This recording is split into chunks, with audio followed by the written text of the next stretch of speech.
tous, je suis ravie de vous recevoir sur ma chaîne pour vous présenter un nouveau tarot que j'ai acheté tout simplement ce matin.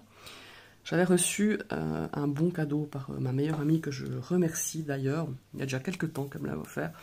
Et il me restait un solde sur cette carte et je suis passée à une grande librairie qui se trouve, que vous connaissez tous, qui se trouve dans beaucoup de villes. Et je suis tombée sur ce tarot que je ne connaissais pas du tout.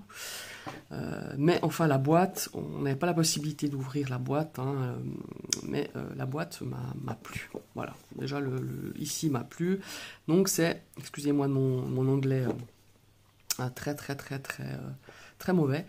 The Wandering Star, voilà.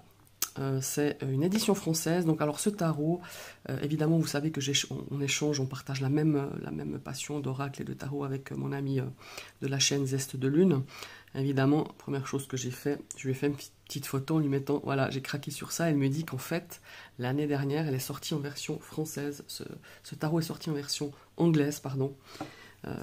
C'est Kat Pierce qui a créé cet oracle, et en fait elle avait déjà flashé aussi elle sur ce tarot, mais moi je ne le connaissais pas jusqu'à aujourd'hui, et elle me disait qu'en fait la version anglaise avait eu vraiment des soucis au niveau des cartes que je vous expliquerai tout à l'heure, la qualité des cartes, et elle avait hésité justement à l'acheter. Donc voilà.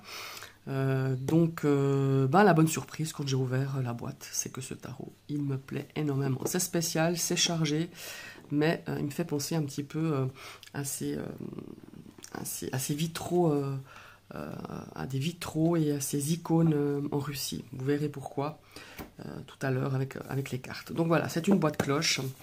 Ce tarot se vend pour 24,90 €. Donc voilà, de très bonne qualité. C'est une boîte en dur. Un livret super sympa, vraiment super sympa. Donc il est en français. En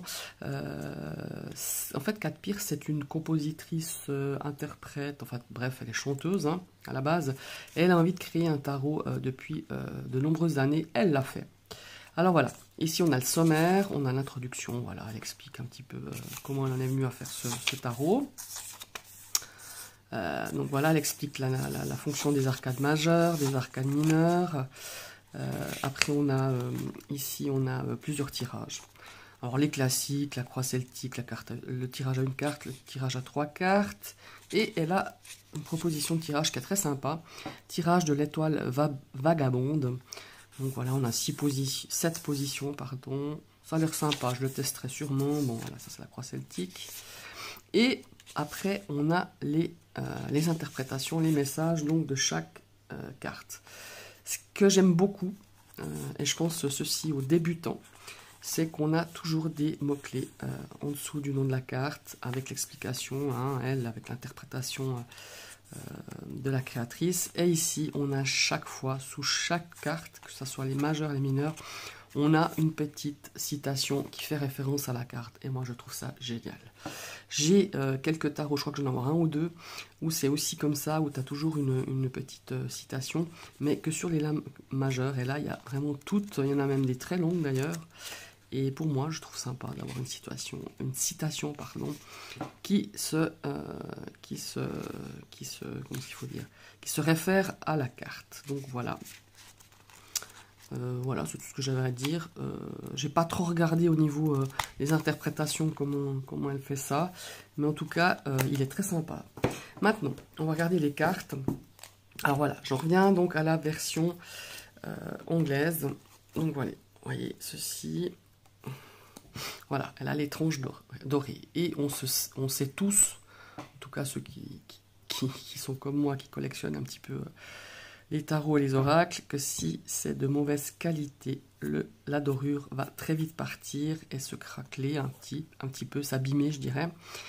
Alors, il y avait un problème aussi au niveau, apparemment dans la version anglaise, au niveau de l'épaisseur des cartes. Et moi, quand je l'ai ouvert, j'en ai parlé à mon ami Zeste de Lune en disant, ouais, cette qualité moyenne. Mais finalement, ça va. Maintenant, à voir dans l'avenir, à force de l'utiliser, comment va résister cette dorure. Je vous redirai, je vous tiendrai au courant, en tout cas pour ceux qui sont intéressés, vous pouvez tout à fait venir en message privé pour me demander comment ça se passe à l'usure. Mais en tout cas, je suis vraiment comment s'il faut dire. Je suis surprise quand même des illustrations. Je suis surprise positivement des illustrations. Parce qu'en fait, au magasin, on ne peut pas ouvrir la boîte. Hein. La boîte était fermée. Et je suis vraiment... J'ai eu un coup de cœur, j'ai un gros coup de cœur pour ce tarot. Donc voilà. Au niveau du format, j'ai le Modern Witch Tarot qui est légèrement plus petit, je dirais un demi-centimètre plus grand. Hein. Voilà. Donc, on va regarder maintenant les cartes. Déjà le dos, voilà, vous pouvez, si vous utilisez les cartes à l'endroit et à l'envers, vous pouvez tout à fait l'utiliser parce que voilà, ça ne change rien du tout. Voilà. Et je vais vous montrer les cartes. Alors, la particularité de ces cartes, c'est que les illustrations à l'envers, il y a beaucoup de couleurs. Et on a sur la carte quelques mots-clés. Il y en a 2 ou 3, il n'y en a pas beaucoup, mais c'est en anglais hein, par contre. Et sur chaque dessin, vous verrez, on a les mots-clés. Donc voilà, ça c'est la carte du fou. Je vais vous en montrer quelques-unes encore. Après, j'arrête de parler. Le battleur, vous voyez, on a les mots-clés en anglais. La papesse, elle est superbe. Vous voyez, il y a quand même un petit air de ces icônes russes hein, qu'on voit en Russie. Enfin, moi, j'y suis jamais en Russie, mais voilà, c'est un petit peu ce que ça représente. Moi, j'aime beaucoup. Ça me fait penser à des vitraux et je trouve ça vraiment génial. Alors lui, il fait très gourou, hein, par contre, la carte du pape. Voilà, mais là, vous voyez, on a les mots-clés, le rituel, cérémonie, tradition, structure, sagesse. Voilà. Les amoureux, je la trouve très belle aussi. Donc, à chaque fois, vous verrez sur l'illustration, vous avez 2 ou 3 mots-clés. Voilà, vous voyez, là, c'est le chariot, c'est la progression, le succès, c'est juste là au-dessus. Et franchement, pour ceux qui débutent, ça peut être très très sympa. Alors moi, traditionnellement, j'aime pas. Hein. J'aime pas quand il y a des inscriptions sur les illustrations. Mais là, c'est écrit petit, c'est vraiment c'est discret. Et justement, si on débute, donc on peut apprendre les cartes au départ qu'avec des mots-clés. Et ça, je trouve vraiment, pour les débutants, c'est super cool. Et je vous dis que le livret, il est super bien fait aussi. Donc, c'est vraiment sympa. Bon, maintenant, je me tais. Et je vous passe les cartes de façon... voilà, la mort, elle est sympa aussi. De façon un peu plus rapide, parce que des fois, ces vidéos... moi-même, quand je vais regarder des reviews sur des jeux que je connais pas, j'aime pas que la vidéo elle dure 25 minutes, quoi. On aime bien voir défiler les cartes pour se rendre compte à quoi elles ressemblent. Ah, je la trouve très belle, la lune aussi. Ainsi que le soleil. Alors, elles sont beaucoup représentées par des énergies féminines, par des femmes, hein, souvent. Il y a des hommes, il y a quelques hommes, vous verrez, mais c'est quand même souvent des femmes. Et on a 2 cartes bonus, l'étoile mer, c'est un petit peu la carte en fait positive qui dit oui peut-être à une question que vous allez poser à votre tarot. C'est un peu ce qu'elle explique dans le livret. Et là, on a le créateur. Donc voilà, c'est un petit peu la carte du non, apparemment.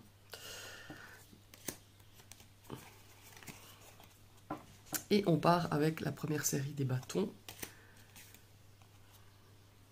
Vous voyez, à chaque fois, il y a les mots-clés. Et je trouve vraiment super sympa. Elle est drôle, celle-là. 3 de bâtons.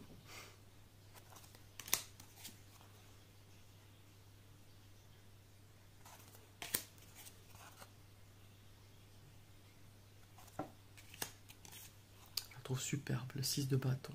Elle est magnifique.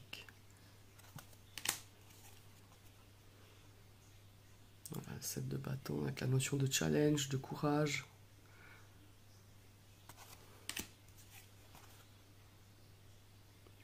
Le 8 de bâton avec les messages, les bonnes nouvelles, les déplacements. 9 de bâton.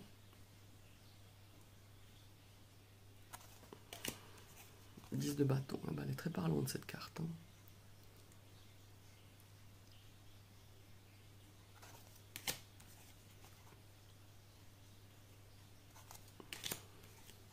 le cavalier de bâton,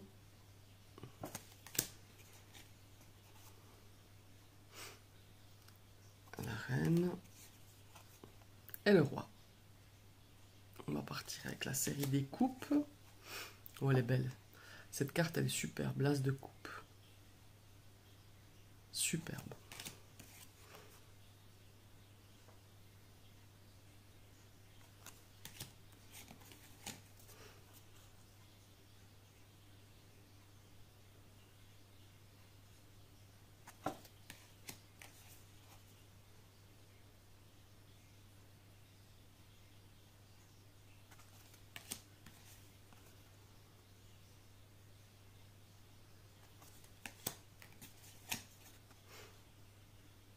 Ouais, mais je suis content de l'avoir acheté, c'est vraiment sympa. Enfin, l'avoir découvert déjà.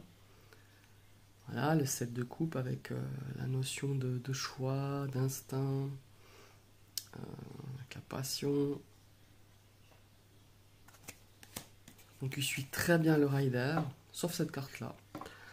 Le 8 de coupe, il y a cette notion avec cette pieuvre, je ne sais pas ce qu'elle a voulu représenter, voilà, j'allais voir dans le livret. Donc il y a cette notion de changement, cette notion de partir, hein, de tourner le dos, mais avec la pieuvre. Ouais, ça alors par contre j'irai voir dans le livret parce que ça m'intrigue ce qu'elle a voulu représenter avec cette pieuvre.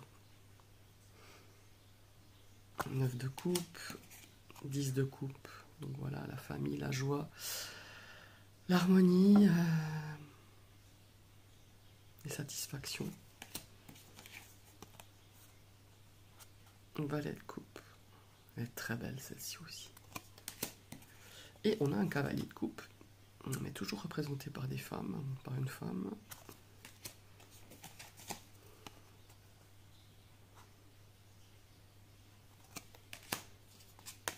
Et le roi de coupe. Voilà. Et on va commencer avec la série des épées.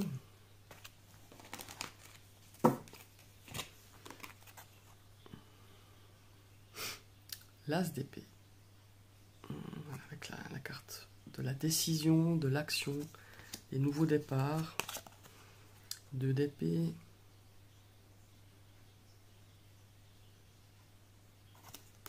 Très belle celle-ci aussi. 3 d'épée. La fameuse qui est toujours un petit peu, des fois, c'est une carte qui fait peur. Mais là, je trouve pas qu'elle fait forcément très peur.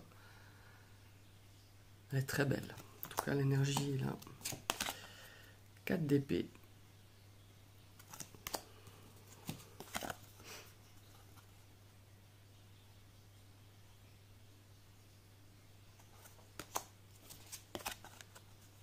D'épée. Ouais, on dirait vraiment un vitrail. Je trouve vraiment magnifique.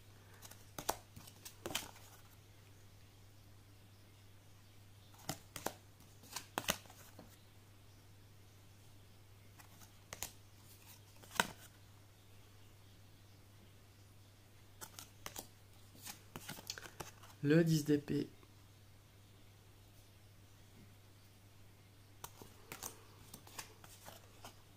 Valet d'épée. Ah, cavalier avec un tigre de Bengale.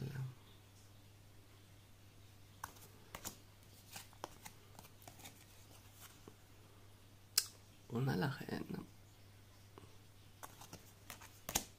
Et le roi d'épée. Qui a une énergie un petit peu... En tout cas, il est représenté par un visage un petit peu asiatique. Et on part avec la série des deniers. La dernière série. Très lumineuse aussi cette série. Toujours avec les mots-clés, hein, vous avez vu. Là par exemple c'est là, le 3 de denier, le partenariat, le succès, le talent, la collaboration. 4 de denier.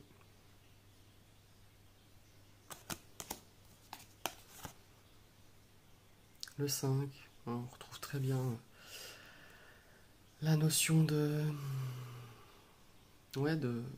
d'abandon, de pauvreté, de solitude. Donc,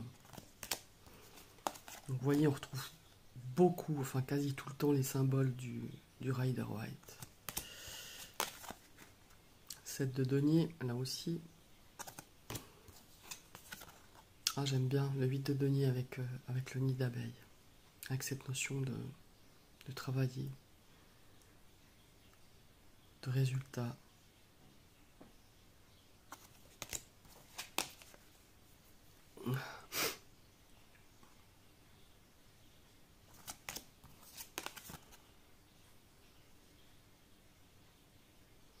Dix de denier. L'héritage, la transmission, la propriété, voilà. Valet de denier. Très belle aussi cette carte. Ouh, on a un cheval. Pour le cavalier de denier.